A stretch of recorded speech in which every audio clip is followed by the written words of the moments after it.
দর্শক, আমরা এই মুহূর্তে দাঁড়িয়ে রয়েছি ঢাকা ন্যাশনাল মেডিকেল কলেজের সামনে। আপনারা যেমনটি জানেন যে আজ সকাল 11টা থেকে 12টার মধ্যে এখানে কিন্তু ফিল্মি স্টাইলে দুইজন ব্যক্তি আসলে গুলি করে একজনকে হত্যা করে সেই ঘটনা ঘটেছে কিন্তু এই জায়গাটির সামনে, যে জায়গাটিতে আমরা আপনাদেরকে দেখাচ্ছি সংরক্ষণ করে রাখা হয়েছে, সেই জায়গায় কিন্তু এই ঘটনাটি ঘটেছে। আমরা যেমনটি জানেন যে ঘটনাস্থলে কিন্তু এই ব্যক্তি পড়ে যায়, যার ফলে কিন্তু এখানে 6টি গুলি করে তাকে আসলে সর্বশেষ হত্যা করা হয়। আপনারা যেমনটি জানেন যে এখানে পরবর্তী কিন্তু আমরা যেমনটি জানতে পেরেছি যে ব্যক্তি মারা গিয়েছেন তার নাম হচ্ছে তারিক সাইদ মামুন। তিনি, তার বয়স 56 বছর। তিনিও কিন্তু একজন শীর্ষ সন্ত্রাসী ছিলেন, পুলিশ কিন্তু এমনটা জানিয়েছেন। তাকে আসলে মুমূর্ষু অবস্থায় উদ্ধার করে ঢাকা মেডিকেল কলেজে আসলে নিয়ে যাওয়া হয়। এখান থেকে পরবর্তীতে কিন্তু চিকিৎসক তাকে আসলে মৃত ঘোষণা করে।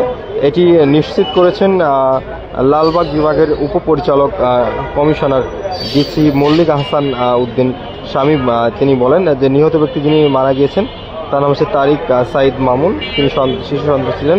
তার যে বিপরীত একটি গ্রুপ ছিল সেটি ইমন গ্রুপ নামে পরিচিত, সেটি কিন্তু তার বিপরীত যে গ্রুপ ছিল তাকে কিন্তু হত্যা করেছেন তারা, এমনটি কিন্তু জানিয়েছেন পুলিশ। আসলে তিনি মূলত, যে ব্যক্তি এখানে এসেছিলেন তিনি মূলত মামলার হাজিরা দিতে এসেছিলেন। আপনারা যেমনটি জানেন যে এই হসপিটালের ঠিক বিপরীতে কিন্তু এখানে কোর্ট রয়েছে, ঢাকা মহানগর দায়রা জজ আদালত রয়েছে।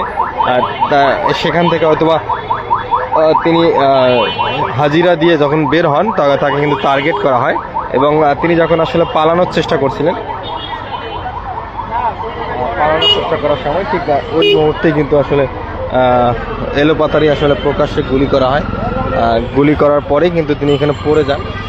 এখানে আমরা যেমনটি সিসিটিভির ফুটেজ দেখেছি এবং স্থানীয় যারা ছিলেন তারা কিন্তু বলেছিলেন যে ঘটনাটি আসলে খুবই ভয়ঙ্কর ছিল, যার ফলে কিন্তু ঘটনাস্থল থেকে আসলে দুষ্কৃতিকারীরা আসলে পালিয়ে যেতে সক্ষম হয়, যার ফলে কিন্তু কাউকে এখন পর্যন্ত পুলিশ আসলে আটক করতে পারেনি।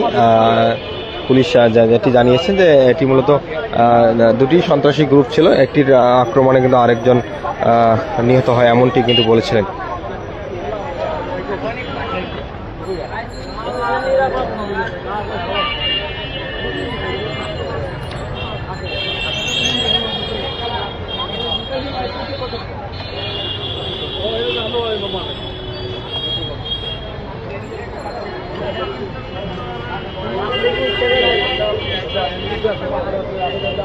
Gracias.